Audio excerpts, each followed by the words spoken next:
podcast equipment. What's up, guys? Coach David here with Metro Jiu-Jitsu, here with Professor Mohammad. Good morning. So, you're decked out, man. You got your rifle with you? I don't think Facebook would allow that. I mean, look, man. The second Facebook censors a picture of me with my gun, like we're gonna have a really, really big issue. No, I don't think you could like post anything with. I think it's the context. If you were like, you post a picture of you with your AR and mention something about that Kyle kid, they're probably going to censor that. They're probably going to censor that. But like if you're just like, hey, you and a deer. Yeah. So I want to talk. We didn't talk about your hunting. Trip. But I'm going again this weekend. Right on. So if I do, and we're going to look into that, and I do get my if I bring something back this weekend, then maybe I'll bring the rifle. The rifle, as long okay. as Facebook doesn't. Yeah, I'm not. You have total permission to bring your rifle. So you're actually better than me, though. You said you saw. So you must have a good spot, man. You saw several different doe. Yeah. And you let them live. Yeah. You know what? Was that your first day though? Ever. Like that was day one. So you're like, oh, I'm gonna see a buck, and yeah.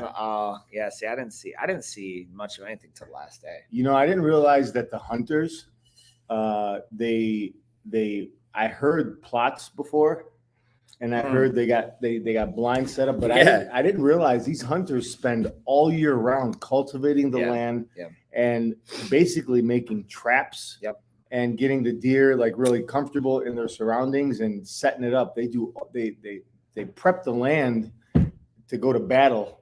To hunt all year round. It's the coolest thing. Yeah, Ryan Meckler, he runs this group, Order of Man.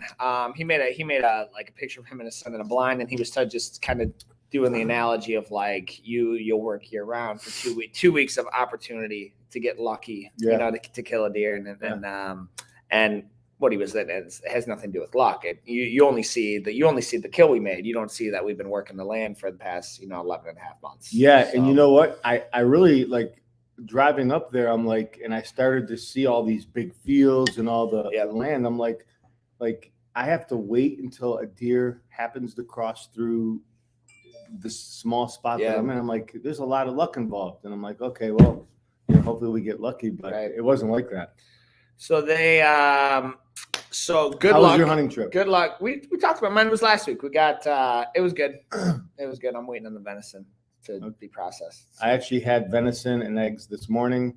Wow. Yeah. That's what's up. Yeah. Where's Bob? I got to tag Bob. Bob sent me home with some. I didn't catch anything, but he sent me home with some, a little bit to eat that his dad picked up. But I've had it every day since I've been back. That's what's up. Yeah. It's filling, isn't it? It's a lot more filling than like I noticed traditional. Yeah, man. Meters. And you know what? Like these guys eat off the land, and you wonder why these country folks live to be like 100 years old. They're literally living off the land, 100% organic food and fruits and vegetables. It was awesome. So this plays in really well. To Tyler's first question is, what's your favorite place to vacation and why? In Hawaii, it's probably gonna be mine. In Hawaii, like specifically the Big Island. I don't know about the Oahu and those guys, but like the Big Island, like it's like the playground of the islands, and so it's a bunch of like they will literally like we went on a kayak trip when we were there. And the guy's like, yeah, I think I'm gonna go over there and like for dinner, I'm just gonna go catch some lobster or whatever he was. I forget what he was hunting. He's like, I'm gonna go catch my dinner though. Yeah. And like and they have wild cattle in Hawaii. Yeah. In fact, I believe someone fact checked me. Hawaii is the number 2 cattle ranch state in the U.S. Wow. Number 2. Obviously, number 1 I think is Texas, but like number 2. I gotta remind Amanda that your wife, because you're a pretty frugal guy. You're like Nancy, you're not a spender. I am. So, and when you hear Hawaii, the first thing you think is like, whoa, how much did that cost? Well, so Hawaii, we got like a travel club thing. So pretty much it's just cost us flights to get there. Now that there's 4 kids, and like traveling's not as enjoyable as it once used to be in an airplane. So like we haven't been in a minute, but I'll invest if I see value in something. Like I'm not gonna I've got the shoes I'm wearing right now cost me like $29 and they're falling apart. And I'm like, I don't know if I really need like new shoes. Like, and this is stuff that like I've never spent big money on clothes, like ever. Like I'm not the guy who's gonna like spend $120 on the button-up Bugatti shirt. Like that's not me. but I will spend far more money on personal development, far more money on investment in things. I'll invest in things. If something's an investment, I'm not afraid to spend $1, knowing I'll get 3 back, however many times over that is. But if something, what's up, Coach Christian? I guess. And good, homie, how are you? But if something's an expense and it's just money that goes away, then yeah, that's where I'm like really like, oh, you need to be closer.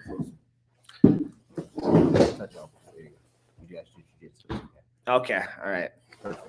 Right there. And okay, looking good. So if something's an expense, I won't spend that. So Hawaii's not. I mean, the flights are the main thing, and flights are egregious right now. Like a flight to Florida, which used to be like $97, is now almost $500. Right now to Hawaii? Florida. Oh, Florida. Florida. To go, you want to go to Orlando, it's like $450. Wow. I'll go to a tanning booth. Yeah, it's peak season. So where would you vacation? You vacation anywhere? Speaking of Hawaii, I would probably go back to maybe Fiji. Oh, that's nice. Yeah. Fiji, where's that? Fiji is past Hawaii. Oh, it's like Asia Pacific. Yeah, it's close to Australia. Wow. Yeah. That's far. You know what is terrifying to me? Like, so if you look like we're in Michigan, we're in the Great Lakes, and you see these big lakes, and like, wow, big open, even Lake Superior, it's a big open lake, whatever. Not too far on the other side is land. Yeah. In those islands, those Pacific islands, Hawaii, Fiji, Malaysia, I think that's an island. You will not see land for thousands of miles. Let's just on this little rock, thousands of miles away from the mainland and any type of civilization. That's so true. That's terrifying. I remember being on a plane and driving out there, and it was like, it was like a 18-hour flight. Yeah. I remember we were driving even further then. Jeez. Oh, it's way past Hawaii. Wow. And I remember asking the stewardess, I'm like, what kind of people live on the island? And she's like, well, they're people of, Fiji. Some of them originate from like Asia or India. That's crazy. Yeah. And I'm like, and I'm looking outside the window, see nothing but land. I'm like, how the hell did these people get on this island? Pangea, man. Yeah. I'm like, how do you just end up in the middle of nowhere? That's funny. Yeah. Wow. So, yeah, it is crazy. So that's where Fiji's okay. Fiji's vacation. I was there for a business and health seminar years ago, and 18-hour flight. I'll tell you what, if you want to talk about like people that are just the most humble, nicest people that you would ever meet in your life, that was it. I even went to church with them on Sunday. Fiji? Yeah. Okay. And it was a great experience. I got to meet a lot of people, and it was awesome. Something I'll never forget. So what's going on? We should probably talk about this. What's going on behind us?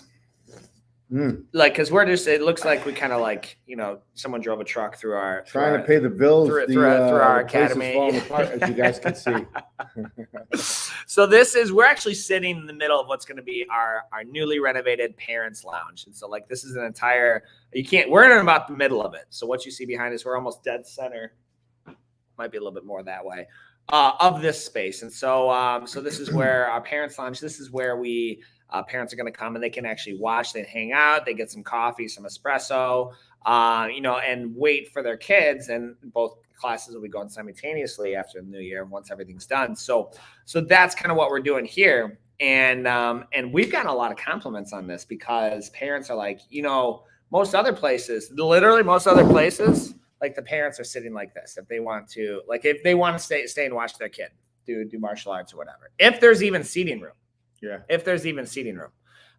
So like we're kind of making their own space because I don't know about you, but if my choice is to sit like this to a stranger, I'll sit next to someone I know. Yeah, unless it's Spirit Airlines, you're forced to.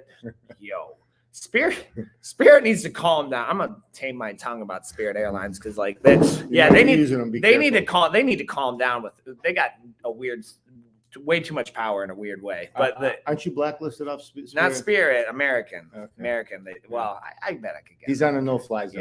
Yeah, they didn't no-fly list. They didn't like my beard. But I'm not going to sit that close to somebody. Yeah. So then so I'll just leave. I'll just drop my kid off, be like, whatever. So this is going to be spaced out. They got their own space, obviously, for your Wi-Fi. Nice, but they can still see their kids on the screens. We're going to do the displays and everything. Yeah. But just, it's going to be nice. And then they can relax. Of course, they can do some work. We have plenty of professionals. They come in. I see like Casey, she's doing something that looks important. Like every day she's typing away, working on something that looks hyper important. So that's really, to me, that's really cool. If I got a space where I can work or do something like this, like that's sweet. So, yeah. When you talk about, community, like our focus this month at Metro has been, the word we're focusing on is citizenship, yep, right? Absolutely. And that's all about a community. And, community is about giving. It's also about networking. And, that's what this room is meant to be. It's really meant to get everybody in one space. And, all the parents here have something in common. Yeah, 100%. Yeah, they all have something in common. And the closer they get, the more they start talking, the more they realize that, like, you want to talk about like-minded people. We all want better for our kids. We all want to do more for our children and support them. We want to see them grow. So this is a place in the room that, parents and the community are going to get together, hang out, and just, have their own little, social hour. Yeah, social hour. With free coffee. On that topic, man. And this is, not one of the questions, but we actually had one of our kids been training with us. How long is Jackson? Like 2 or 3 years? Yeah. Yeah. I've looked at that kid. I saw a picture of him originally. He was like real scrawny, kind of lean, like soccer playing type. And now he's all like thick. And like, even he's got like these little, kid abs, but like both of his parents, his mom and dad, started training, and their first class was yesterday. Yeah. I don't think they even realize just quite how the dividends that's going to pay off. Because now, like, I promise you, man, it's one thing for you to tell your kid you're proud of them. It's say, I'm so proud of you. I think you're doing amazing. You're doing great. Work hard. Listen to the coaches, stick it out. I know you had a tough match, but get over it. Like not that they do those things, but like all of that, when Jackson now sees his win, lose, or draw, like when he sees you out there doing those matches, like that's a whole new level of respect, and be like, that's cool. That's my mom and dad do that. And they get it now. And that's like an added level of like something that they do together. That is the coolest thing. Yeah. That is the coolest thing. And you know what? His parents are very, very dedicated, involved, and very smart people. And they got to sit back and watch and see from the outside in what we're doing here with the kids, what we're doing with the adults, and kind of how things work. There's a saying that people will do way more for someone else than they'll ever do for their kid. And I know that's a fact, actually. Yeah. They'll do way more to support somebody else, go out of their way for somebody else than they'll ever do for themselves. So the fact that they're doing this, I know they have some personal goals. They probably want to get in shape, pick up a hobby or whatever. Yeah. But I think that coaching their son, and he's probably competed more times than any of our kids in the program. Yep. Coaching him and learning how to coach just by watching. Yep. They got to a point when they realized, you know what, I think I need to help him a little bit more. Sure. In order to do that. Sure. I need to get on the mat and start training so I can, get a deeper understanding. But good luck, Aaron and Terry, because he's 3 years ahead of you. Right. But you guys will catch up. Shauna says, if I won the Halloween thing, is it too late? I'm not sure. I know we had a couple giveaways that she's probably talking about our trunk or treat. We had a couple giveaways at our trunk or treat. Shauna, if you, if you go to our website, and there was also a 30-day trial, I think, that we gave away. If you won that, that's still valid. You're within the month. So today, so go to our website, metrojj.com, fill out that form. Someone will text you immediately. Just be like, hey, my name's Sean. I won that 30-day trial, and we'll go from there. So thanks for following and tuning in. So the next question is, if you found yourself on death row, what would your last meal request be before being executed? Tyler. That's a dark question. That's a dark question. Well, it depends on your last meal, I guess. Mark. I'll tell you what mine would be. Mark says, Mark, you've been watching, what is that? Law Abiding Citizen? That's funny. He says T-bone with the bone in. What would your last meal be? Man, whatever it is, something light. Light? Yeah, whatever it is, something light. The minimal, the possible, as minimal as possible. Oh yeah. On death row? Hell yeah, man. I guess it also depends how am I being executed. Because now, like the executions today, like we should all be so lucky to die that way. You know, like because what they do is first they give you like this serum. It's like 3 different shots.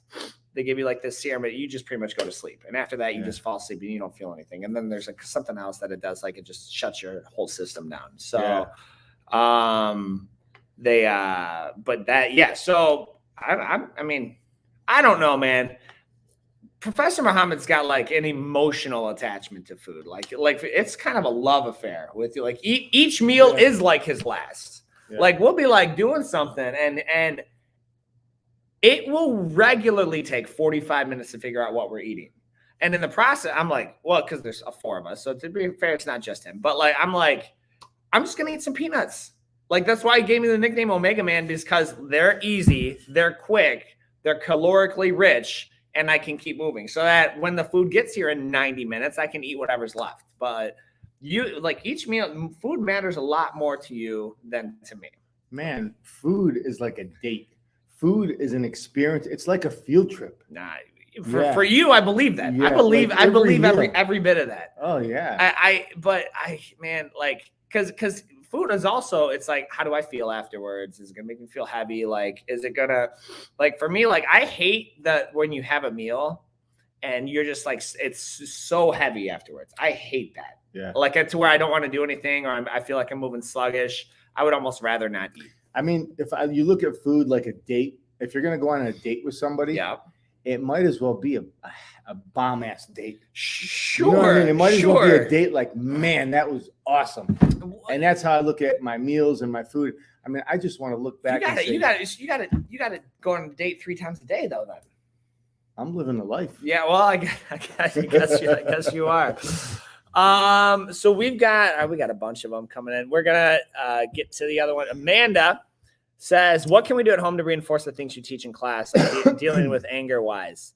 Absolutely. So the way, if you notice how we teach, if you notice how we talk to the kids, and this is the exact same way we talk to our team, you're coming from somebody who was born and raised with largely, not exclusively, but largely negative reinforcement, meaning, and I believe there's a time and place for consequences and discipline and things like that.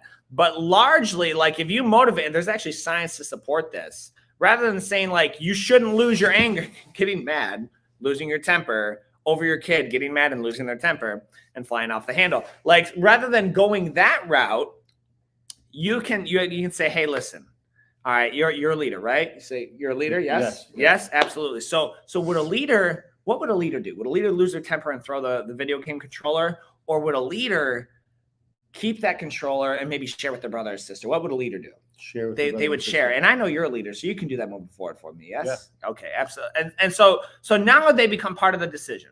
Do I discipline my kids? Yes, absolutely. So, but that's not my first and only tool. Yeah. The first and only tool is like, give them the choice. I was reading this that same Facebook forum. It was talking about inmates. It was that strange. It was actually a dialogue between former ex-cons and police officers in correctional facilities.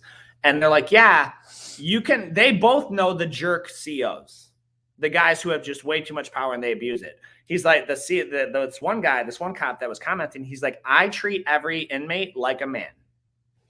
And I give them the choice over how things are going to go. If you do X, you can expect X. If you do Y, you can expect Y. And even the ex-con was on there. He's like, yep, we know exactly. Yeah, I know exactly 100%. You were the good type. Even the guys that were lifers, we respected you guys. The ones who had too much power, tried to abuse it. It didn't end well. So how would you answer? That's my answer. How would you answer Amanda's question to reinforce the powerful words, the mat chats, the leadership training, everything that we do here at Metro Jiu-Jitsu? Yeah. So I would do just that is, so in our program, the easiest thing that we do, the absolute easiest thing we do is teach kids how to defend themselves. That's the easiest. Yeah. That's like a, what else you got?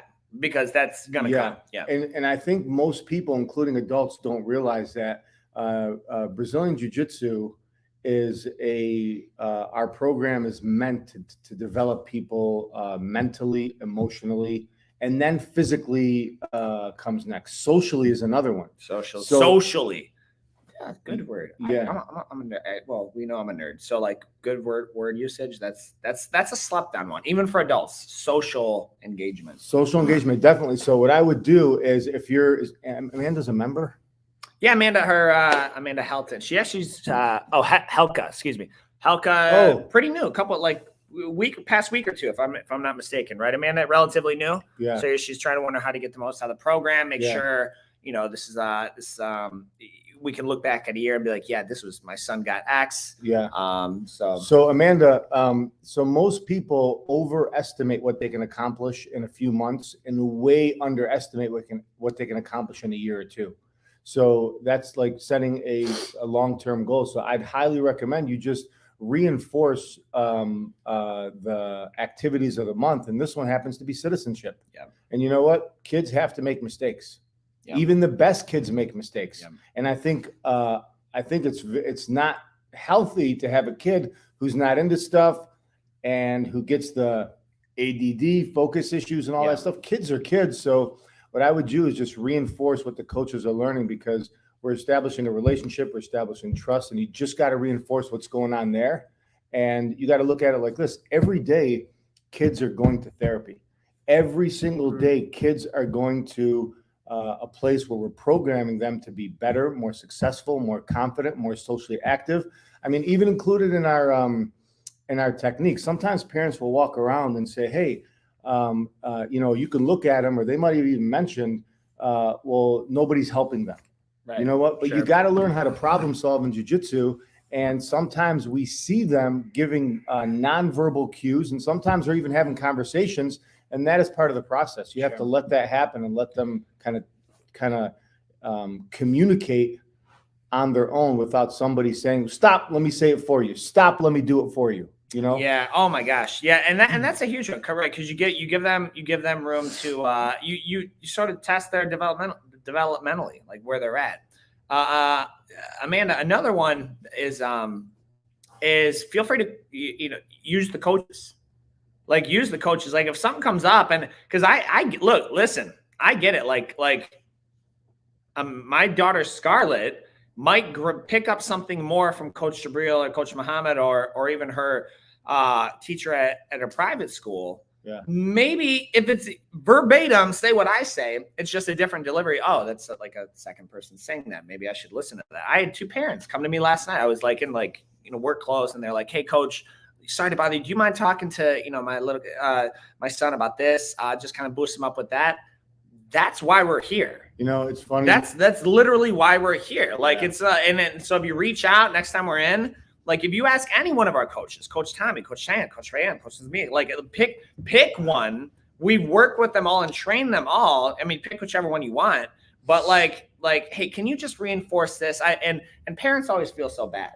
And they feel bad asking us for help because I think subconsciously they feel like, oh, I'm being a lazy parent. When that's not it at all. Yeah. Being a lazy parent, calling on your village, it takes a village to raise a child, calling on your village to help reinforce these things. We teach something, you reinforce it at home. You teach something at home, have us reinforce it here. Like, hey, he's been working on this.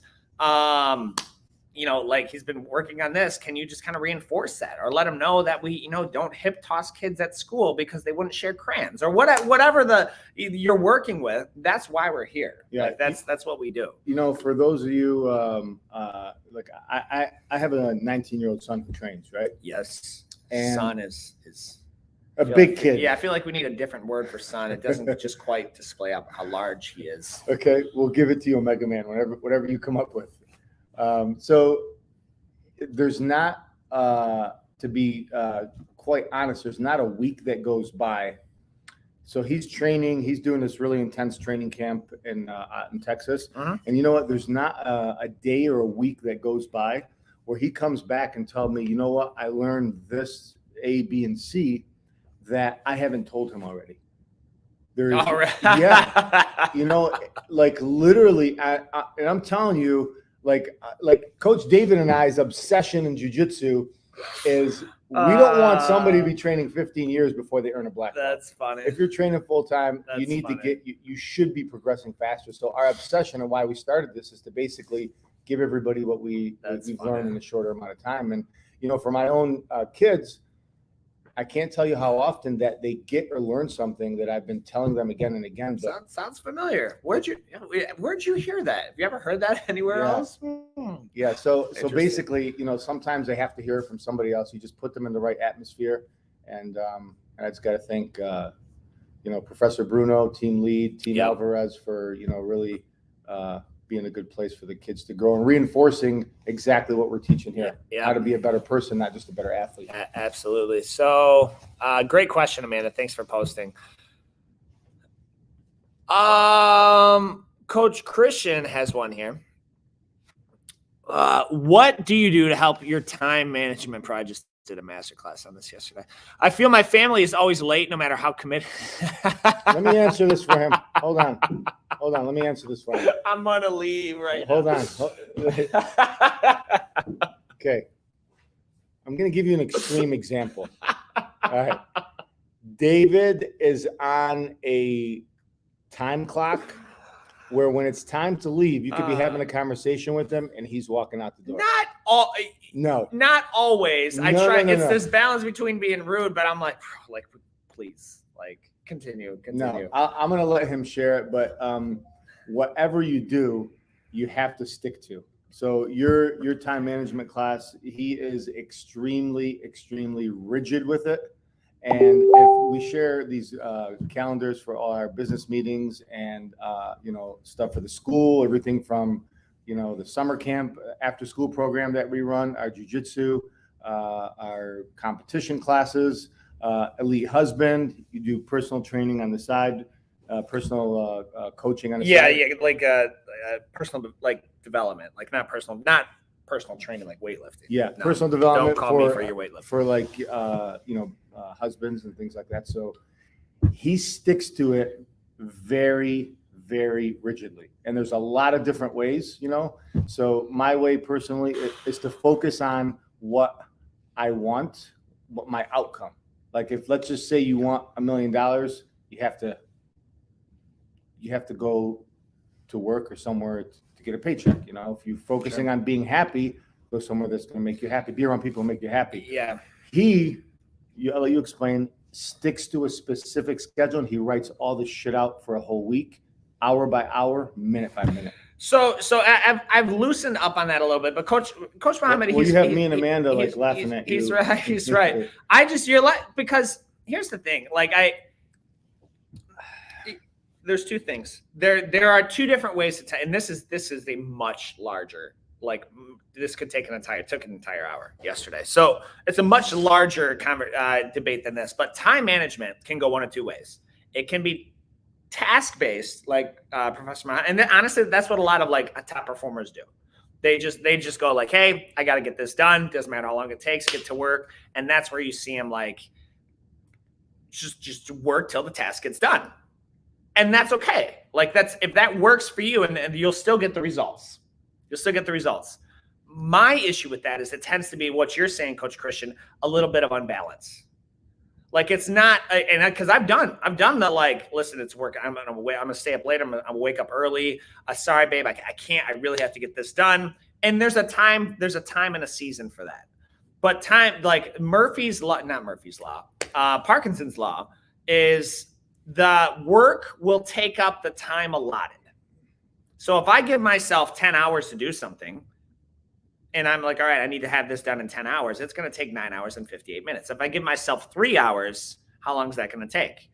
2 hours and 59 minutes. Usually, it's not a scientific law, but it's just kind of that's what it takes, right? If I set a 10-year goal, it's going to take me about 10 years to get that done. If I set a 1-year goal, it's going to take me about 1 year to get that done. So your question being, my family was 30 minutes late in our own baby shower Sunday. Ooh. Well, if it makes you feel better, your guests probably didn't want to be at the baby shower anyway. I'm just going to kind of throw that out there. So whether you were there or not, that's not something I would really want to attend to. It's got to be, bottom line, you make time for things that are important. And successful people plan for success. So And if you're in general rule, if you're early, you're on time, you're on time, you're late. Like those are I'll throw every cliche out there that I need to get that point across. Like I try to be, if it's somewhere I want to be, 15 minutes early everywhere I go. Like we're here, podcast at 9 a.m. I'm here at 8:30, setting up, getting our stuff together, whatever. I'm situated because I don't like the feeling. I don't like this feeling of, okay, all right, we're going in live. I don't like that. Other people thrive. I know a lot of way more successful men than me who they need that. They need that sort of like high pace thing. For me, I can mentally roll with it. I just don't like that urgency. So that's a much, much bigger topic. Now, one's not wrong. Like we're sort of yin and yang in that. So one's not wrong. Yeah. Yeah, I just like to add is that like I took a course on that years ago, and it was really good because I find whenever I write down my tasks to do, it really throws me off a little bit, you know. And I found out like what is my outcome, what do I want to achieve, and if you focus on whatever your outcome is that you want to achieve, not a to-do list. It makes it easier to guide you what you need to do if you just think about your outcome. So I want to make sure to clarify for everyone. You are. Let's use your goal of I want to make $1 million. Okay, that's the end result. So just an objective $1 million in the bank. Yeah. Let's use a better one. Is I just want to be. I want to feel better about myself. That would apply more to people. Okay. What makes it says for me, like right away, you see I'm pausing, like I'm even thinking, I can't just write that down. Like I need to know what makes me feel better. Well, jiu-jitsu makes me feel better. Okay, so jiu-jitsu makes me happy. I need to come to jiu-jitsu 3 times a week. Okay, so but three times a week is still not objective. So which 3 days am I going? Okay, I'm gonna go Monday, Wednesday, Friday. Okay, great. So I'm gonna go Monday, Wednesday, Friday. So now what am I gonna do? I need to arrange my schedule around like this is how my brain works. Yeah. And you are just I need to feel happy. Yeah, if you want to feel happy 3 days a week, if you want to feel happy, you know jiu-jitsu makes you happy. Yep. That's 3 out of 7 days, and that's only 1 hour per day. Yep. 1 hour 3 days a week. Yep. The days that you are not coming, what activities or what do you do? It could be with your wife or your children. Yep. That make you feel better. So what on the other 4 days could you do at least once per day that you know is going to make you feel happy? Yep. So what would they be on like the other 4 days? Like my answers? Sunday we know is my answers. So Sundays is largely family day. I go, we go to Sunday morning worship. And then man, I'll be honest, like I enjoy this is my thing. I enjoy working at Metro. I enjoy making podcasts. I enjoy making videos. I enjoy I kind of enjoy those things. So I've got a few different interests, but the reason I work so hard at Metro, we both do it doesn't feel like work. Yeah. Like if you break down on my hourly rate, it's probably like less than a McDonald's manager now, since they make about $80,000 an hour. So they I enjoy what I do. So, but I agree with you that you kind of reverse engineer that. You take your goals and then the action steps follow. So hope that helps, Coach Christian. I hope that helps. So and again, like that time management, man, you master that. That's one thing that's what we were saying. That is the great equalizer amongst all humans. That does not discriminate. Every human has the same amount of time. We may all have different everything else, but we all have the same amount of time and how we use it. All right, so that's good right now. We've got I'm gonna skip right here to this one. How to make a comeback to jiu-jitsu after taking time off. Oh, Suzanne's got a good question too. How to make a comeback to jiu-jitsu after taking time off. You wanna take a swing at that one? Yeah. So how to make a comeback to jiu-jitsu if let's use the word jiu-jitsu as the gym or exercise program. Okay. Yep. So you have to know what your objective is. 100%. You have to know what your goal is, and it shouldn't be I need to get to a certain level, or I need to get to like a destination. So when we're talking about specifically health and fitness, now we're talking about mortality and longevity, and this is something that we want to do to keep us healthy for long term. So how you make a comeback is just to remember why you started and what the jiu-jitsu or the gym offered you when you were there, and just keep that in mind, because if you know your outcome, then it's going to be easier to jump back in and say, okay, this is going to help my outcome, and this is a healthy place for me. It's a good place. It's a smart place. It's a good decision, and I just have to start back where, not where I left off. I have to start off on the journey again. So I actually have a story on that, right? Yeah. So, and the 100% that's a perfect answer. But I went and obviously one thing I love most about Coach Christian was doing an interview with me. He's like, "Hey, who are you? What's your name? What do you do here?"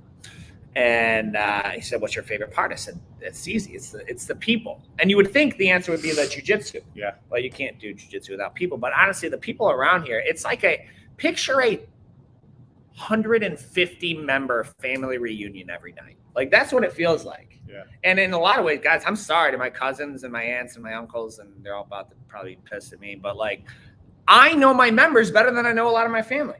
Like I know what they're going through. I see my family once a year, and like if they all show up and if we're all speaking to each other. Like so like I see them once a year. I know you see your family quite a bit more because that's important to you guys. But like my Metro family, like that's way more important. And so whenever we can, we keep our money in the family. Like if I'm looking to hire out a job, I'm looking to do, how many members found out we were doing this and they do trade work, but they volunteered their services just because they kind of want to get back. Just last night somebody did. Yeah, I mean they were like, I was working on. They're like, hey, I can get you these parts. I can do this. I can do that. Like they want to be involved, right? Because it's that village community citizenship mentality. But so we try to keep it in the family. Long story short, I needed some furniture. Every other place went out of business. Art Van Loves, they're all gone. So I was like, hey, my boy Victor Gonzalez he still works at Gardner White. And you remember Victor? Yeah. Yeah. So he got injured, really shattered his knee because he's like 27 and decided to go down a half pipe or something. So he just destroyed his knee on a skateboard. And so he's been out of the game for a little bit. And I was tired. So I went in there, he showed me around, whatever. And of course, I'm not talking about furniture. I'm talking about jiu-jitsu. I said, hey, man, so what's up? Like, when are we getting back on the mat? He's like, dude, it's so sad. He's like, back when I was able to train, I made excuses why I couldn't. And now I actually can't. And he's like, it's really bad. Like I really, really miss it. I can't wait to get back. So it's one of those things you don't know what you've got till it's gone, right? You don't know what you've got till it's gone. So how do you make a comeback to jiu-jitsu after taking time off? I do not know a more welcoming jiu-jitsu academy in this part of America than Metro Jiu-Jitsu. Like, if you walk back in here, it's going to be like you walk into any other place, it's going to be like, I don't know exactly what it'll feel like. Depending on your rank, your name may or may not be known.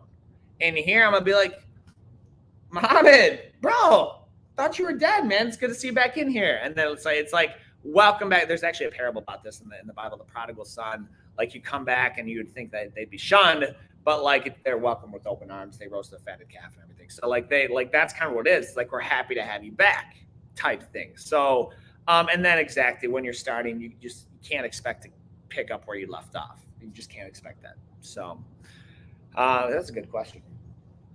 Susanna says, what was your hardest match? What did you learn from it? Let me answer that. Yeah, I got to think about mine. So to date, my hardest matches, there isn't a hardest match that you ever forget. Tournament matches are different because you could, those are like, dozens of matches versus, the hundreds and thousands of matches you do throughout the week. But my hardest matches, actually in jiu-jitsu, football, basketball, I'm talking about death matches. I'm talking about where you're trying, literally, it's a dog fight and you're trying to kill people. Hopefully Facebook doesn't pick up on that one. But my toughest and hardest matches are, and all of my little injuries, like, I still got this tweaked little finger, I tweaked my knee, neck, over the years, are from the people that are actually closest to me, the people that I really, really like so much. So, yeah, so basically the hardest matches for me have been the people that I just, make me who I am in jiu-jitsu, and those are the people who train regularly. I don't know if I could point to one. I honestly don't. Like I do feel like hardest match. I feel like a lot of my tournament matches, they're not as physically exerting as in practice. And I would say my hardest match, honestly, my hardest match that I can think of, I was so exhausted, was against Coach KJ at Professor Alvarez. Like, it was like the class was done. I had done we were comp training. So I had done like 80 minutes of training. And then he's like, all right, Shark Tank. And he sends me to Coach KJ. I've never rode Coach KJ. Apparently he's been training like in Hawaii since he was, in the womb. And he's like, got weight on me. And Coach KJ, he's all smiley. So I didn't not to say I didn't respect anything, but he was just I was like, all right, cool. He's a little bit shorter than me. Dude, and I just had it was one of those, the room was going dark and not because I was getting choked, I was gassing out and of course Coach Alvarez is there. He's like, come on out, come on. And he's like, I'm like, frick. That one, and it's still on video somewhere. If you go back in his lives in his group, that's the hardest one I can remember. Cause I almost couldn't get up off the mat after it. That was 90 minutes deep into a comp training session though. So hardest tournament match, I don't know, probably when Craig Funk smashed my head against the mat at the Toledo Open a couple years ago. That didn't feel good. But they're none of them there's ones that hurt way more emotionally than physically. Yeah. So, and then I got heel hooked that in a tournament. That hurt. But again, I don't know. That's really hard to pinpoint for me. It's really hard for me to pinpoint. Apparently you guys are even black belts. I don't know what that means. Tony B. I don't know what that means. Can you elaborate on that one, Tony? Is that sarcasm? She means I mean emotionally too. Susanna says I mean emotionally too. We're gonna come back to apparently you guys are even black belts. I don't know what that means. Yeah. If money wasn't an object, Tony's got a good question. If money wasn't an object, what vehicle would you drive daily? My follow-up question is, it really depends which state I'm in. He says in Michigan. So, what's your vehicle? I'm going to give you guys a trick on how to get your dream car. All right, because I'm driving it. All right. If money was no object, I would be driving an Audi A8L. So I'm actually that is a nice vehicle. Oh my gosh. That's a really sweet vehicle. Yeah, we took that thing to Chicago. Yeah, that's so really nice. If money was no object, I'd be driving an Audi A8L because it actually you feel like you're in an airplane.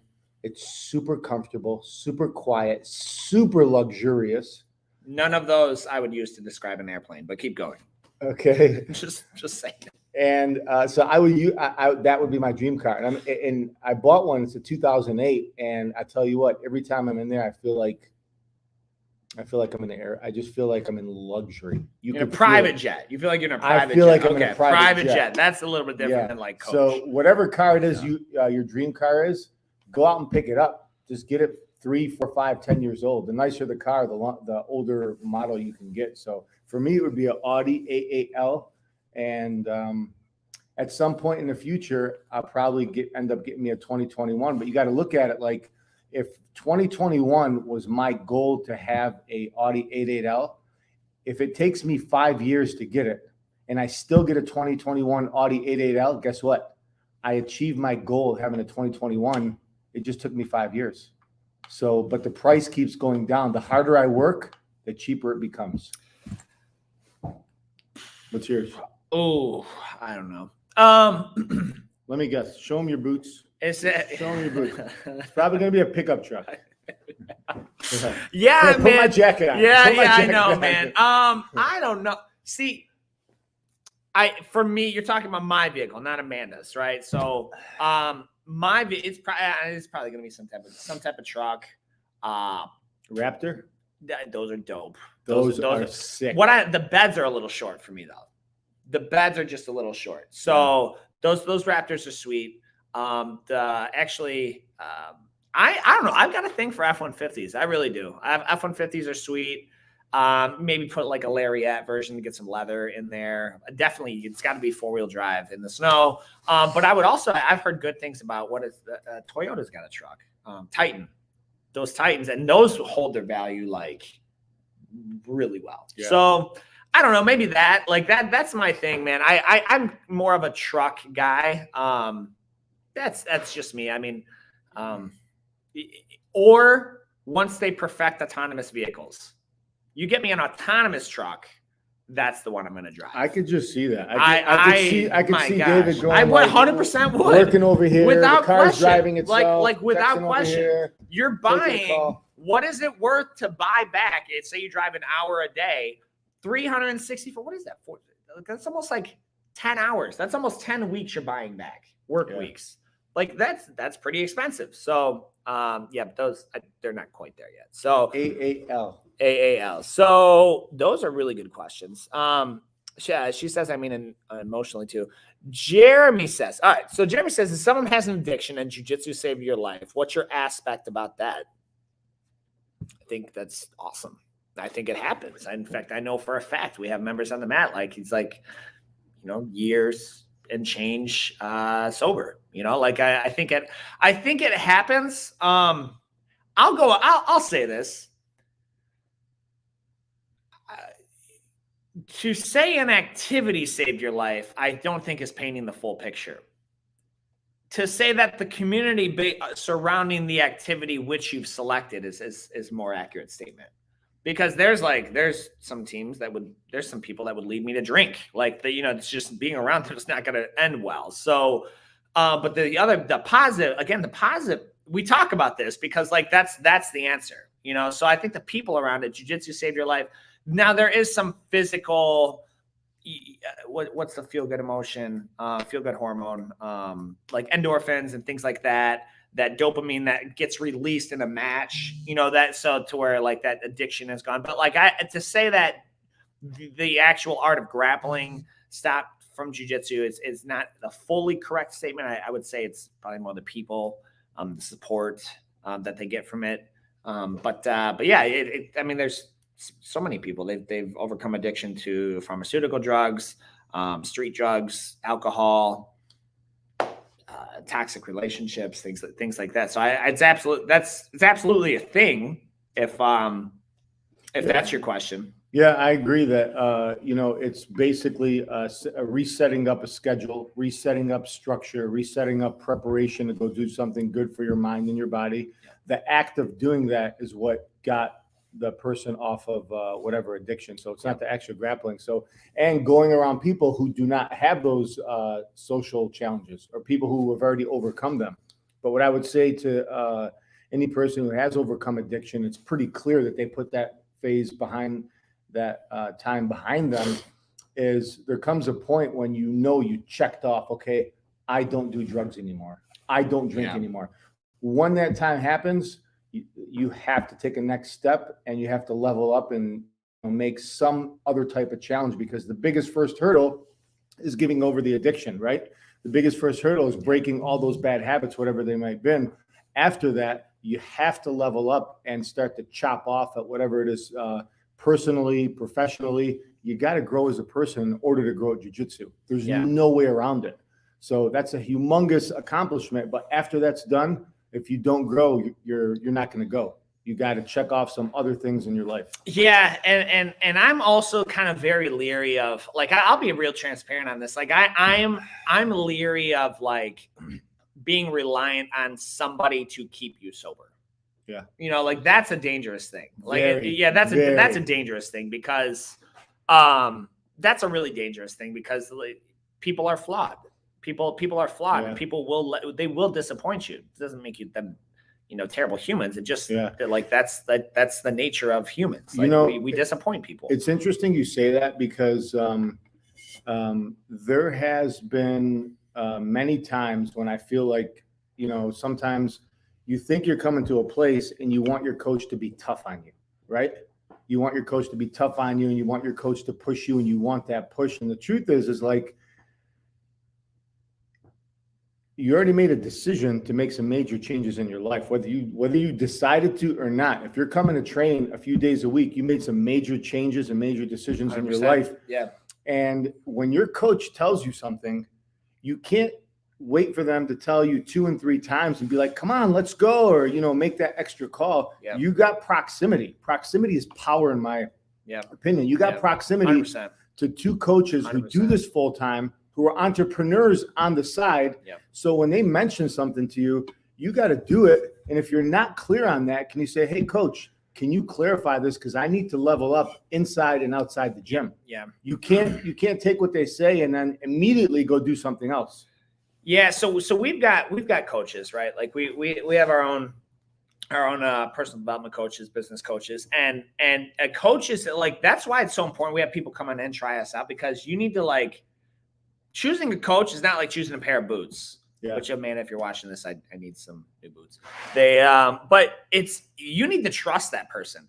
And if you trust that person, then trust them. Trust them means it requires very little explanation. So I'll give you a case in point. I had a question from my business coach. I was like, hey, man, I've got this speaking gig coming up. I'm a little concerned that I'm going to be able to fill the appropriate time frame without people. Like, I feel like I'm a pretty dang good speaker, like, if I do say so myself, but I just don't want people to lose their energy. And he was like, listen, get over it. It's a limiting belief. Move on. I said, okay. What does a limiting belief mean? Limiting belief is it means you're lying to yourself is all. It means it's a thought that's baseless, has no base in truth. So it's like you're lying to yourself. So if I walk in, okay, case in point. So if I walk in and let's say, this doesn't happen. Nancy, this didn't happen. Amanda, this didn't happen. Everyone watching, this didn't happen. But let's say you and Nancy got in a huge fight right before this podcast.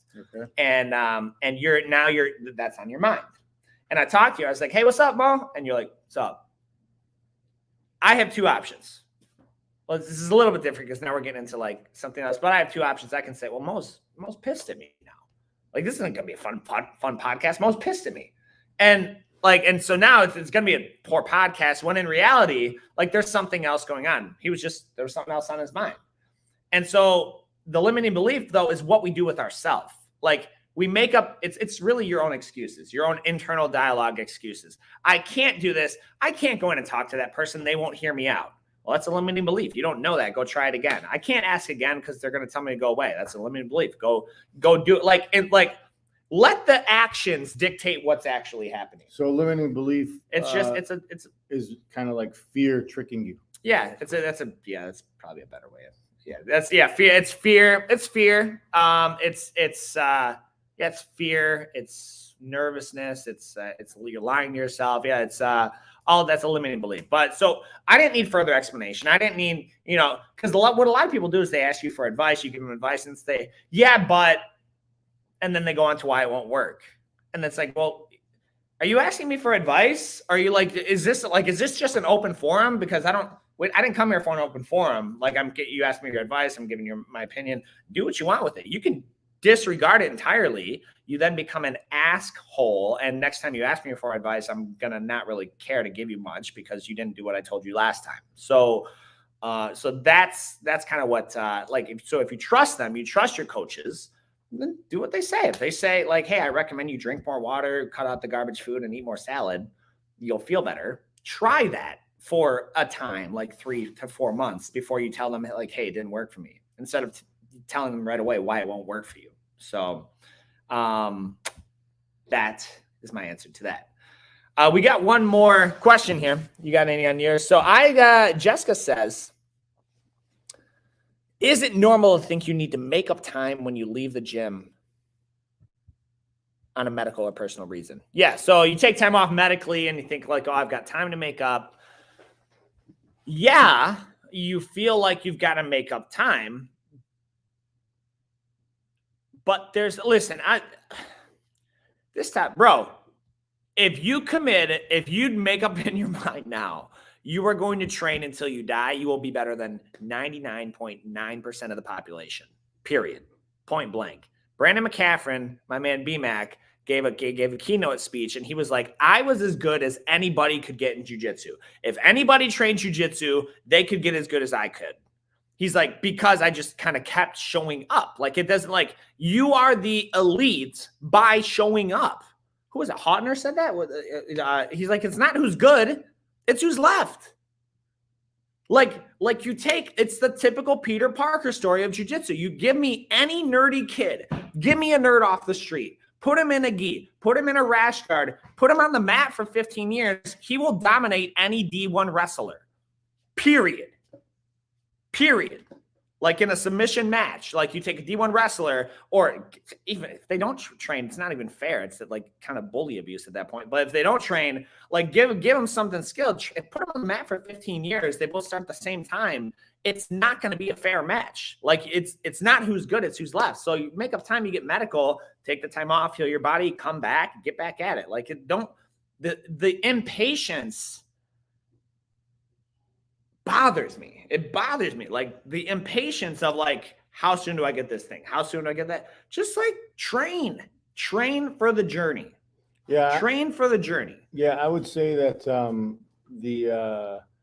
do you make up lost time is you do it. She's asking, is it normal to feel like you need to make it up? Yeah. It's very normal. Yeah. It's because, it's like if you have a job and you're out of your job for a week or two, let's say you were sick or on vacation, you come back for a minute, you're out of sync, little things might have changed and you feel like you're playing catch up for a couple of days and then you'll be fine. So, feeling like you want to make up lost time is definitely normal, but you just have to just be there for that day and not think about tomorrow, not think about anything, be there in the day, in the present. And if you are, that's when really, really good things happen. You start to feel amazing. Just be there for the day and don't worry about anything else. And when you find yourself training or getting your workout in and all of the thoughts are lost and you're just in that present, then it's going to be such a rewarding experience and you can't think about, the future or the past. Just be there in the present. So like hunting, like the quiet time. It is so quiet. It's eerily quiet. So we got one more question. Yeah. Okay. And this is regarding to, it just says kind of giving during the holiday season. I think that was based off a question you just kind of had come in. Yeah. Do you give during the holiday season? And is it cool if we talk about the text you got? Generically, can we like leave it like kind of anonymous? Yeah, anonymous. Let me explain it. Okay. So paint the picture. So somebody got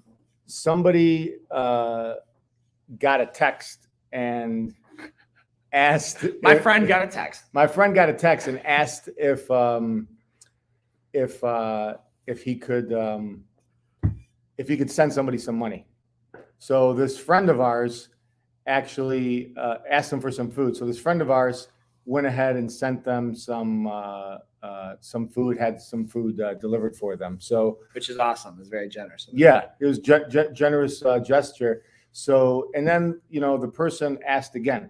The next day, he asked again for some food, and delivery, obviously, if you go to the grocery store and spend 40 or 50, you can get a lot of food. If you order pizza, you're ordering for 4 people for one hour of food.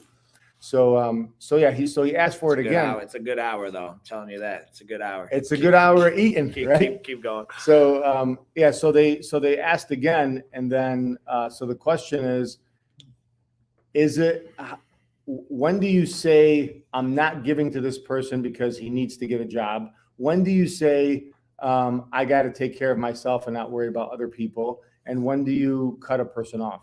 So my answer to that about giving is anytime anybody asked for something, you have to give. So it could be your time. You guys heard it. That's like a blank check right there. Yeah, you have to give. You have to give. So whether it be your time, whether it be your money, whether it be an ear, you have to give something when somebody asks because,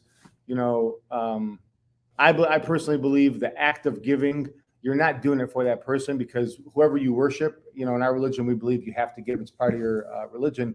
But whoever you have to give for the sake of giving, or God, or whoever you believe in, right? So so that's my answer, is you have to give. And if giving comes to a point where, like, the people on the street, maybe I might give the people asking for handouts on the street. Personally, if I'm with my wife or my little daughter, or my son, and we drive down 4th Street every day to get home, if I don't feel comfortable doing it, then I won't do it. But giving makes me feel good, and it helps me achieve my outcome of being a better person.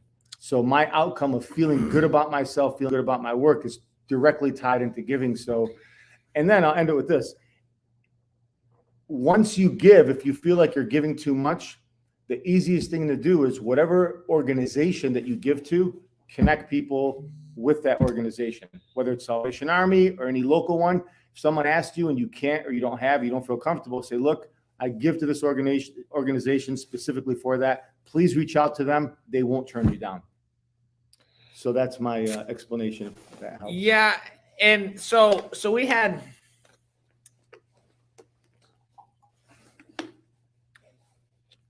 I've got 2 answers. I do give, like, have you ever been hit up by a panhandler in Chicago? Mm-hmm. They are the most aggressive panhandlers in the United States. Yeah. The most aggressive. Yeah. Like the most aggressive. To the point where they're shining your shoes. So someone reaches out to me and they're like, hey, I want food. Yeah, for sure. I'll get you food. You come to me the very next day. What have you done? Because now it's not, you're in a tight spot. It's like, you're kind of like, there's this entitlement thing going on. And biblically, in the Christian faith, it says, he who does not work is worse than an unbeliever. Like, if you don't provide for your own family, like, you're worse. Like, what are you doing? So, like, my question being, sweet, have you applied at any jobs? Like, because I'm not, at that point, you're kind of like enabling somebody. You know what I mean? Like, we were talking about the like the addiction, like it's that addict behavior of, like, there's always a story, there's always a sob story. You guys know those people, like they just seem to be a victim of life. Like, there's always something that hit them, and it comes from either a reckless lifestyle, B, a lack of planning. Sometimes bad things happen. Okay, like we had like that one family, horrendous story. Yeah. Completely out of her control. Totally different situation. Someone who's like, yo, buy me pizza. Hey, can you buy me pizza again? Like, what am I? So now I'm not only giving you your money, but I'm like your personal assistant to just order you food when you tell. Like, who do you think I am? Like, so that's when that entitlement behavior, whenever I get the vibe of entitlement, I'm not for that at all. Or manipulation, I'm not for that at all. And I worked with like would work with like a lot of junkies and things like that. Like they've got these cons. They've got good cons. Yeah. Some of them. They've got some really good cons. That's my thing. But I like your answer. So, I like your answer of connect them. Like, if you, let's say you have a charitable donation, like you give to like your mosque. Yeah. Your money goes to the mosque. So I like that answer of like, hey, you know what? Reach out to this mosque. They'll help you out. They're now responsible to vet this dude and see if he's a bum and if he's just doing nothing or just trying to mooch off people's good gestures. Like that. I really like that. And that sort of thing. And you know what? That also, you got to have, like one of the sayings we believe is you got to give with your right where your left hand doesn't even know. 100%. So you have to give and not even know. So don't parade it. So so David is a good balance for me, because we've had people come in and try to like ask for help or things like that, and you've helped them, I think, every time they've come in. And I can say this because one time this dude came in, I gave him money, he came back with the same con. I was like, sure, go sweep the back. Yeah. But with giving, like I was going to say, is you got to have balance. Like my wife is a good balance for me, because she's, she vets people, but she totally donates all the time. David is a good balance, because he's like, well, you know what? Get him on FaceTime right now. Let me talk to him on FaceTime right now. But to defend you, you're the same person. Like, you get private messages all the time. And he actually bought somebody some sports and athletic gear who asked for help. Yeah, some wrestling for he's like, my kids want to wrestle. And I was like, bet, like, you're in a tight spot. Yeah. This guy asked to borrow the money. I didn't expect to get it back, but yeah, he never paid me back. Yeah. So, but the thing is when somebody asks you, like my thing is for giving, you have to give. You have to find a way to give or help somebody. And if you can't, try to ask somebody to help or give for them. And you know, if you don't give, because I wouldn't be where I'm at today without so many people helping me in many, many different ways, not just financially, but just like in every other way. So you can't get anywhere alone. So you got to give so somebody will give to you. All right. This one's running over. Susanna's got a really good question. She says, if you could be the wealthiest man or the most intelligent man in the world, which would you be and why? Ooh, I know my answer. My answer is intelligent man, because if you give a fool money, he's going to blow it. Every time. Like every time. Look at all those people who won the lottery and now they're broke again. So the smartest man, and I would say intelligence. Susanna. That's tough. That's tough though. Okay, smarty pants. I will be the most wealthiest man and make friends with him. Yeah, well, there you go. That's what I do. There you go. All right, there you go. All right, so yeah, so intelligence, right? Intelligence doesn't always equate to, like, I would say intelligence, because then you could make the money. But there are some really smart people who just, like, they don't know how to, like, you know, collaborate with people. So, but that's kind of my answer. That's kind of my answer, because people can blow money if they're not good with it. So, a lot of questions. Thank you guys for the messages. So here's the thing. Okay, if you're following this stuff and you're like, you know, you're following this and you come to the academy, you come in here, do us a favor. Like, anytime, this is how you give, by the way. This is your charity. This is your charity. So right you now. can, when you check in and check in here and take a picture of your kid, take a picture of yourself, and just kind of talk a little bit about what we do. And do me a favor, like, what would really make me feel great is if you talk about one of the coaches, not us, one of the other coaches, how they've impacted you or your child. Because when you do that, that's going to let them know that, like, we tell them regularly how grateful we are for them, how they're doing a great job. I think it falls on deaf ears sometimes because they hear it so often, but hearing it from other members, let them know that. Because that's, I promise, this time of year, like as a teacher, I taught the youth for about a decade. And just a couple years ago, they would come back and be like, hey, you really impacted me with your speech about this, with your speech about that. Like to the point to where I wanted to reach out to my old teachers and let them know how we impacted them. You plant seeds, you don't always see the harvest. So let them see the harvest a little bit. Let them know that they're helping your kids, and check in and kind of, you know, share that on Facebook. That really helps the academy, and it really helps our coaches as well. So if you're watching on YouTube, subscribe. Mr. Tony, I still don't know what we mean by the black belt comment. I guess we'll find out later. As always, guys, we'll see you on the mats.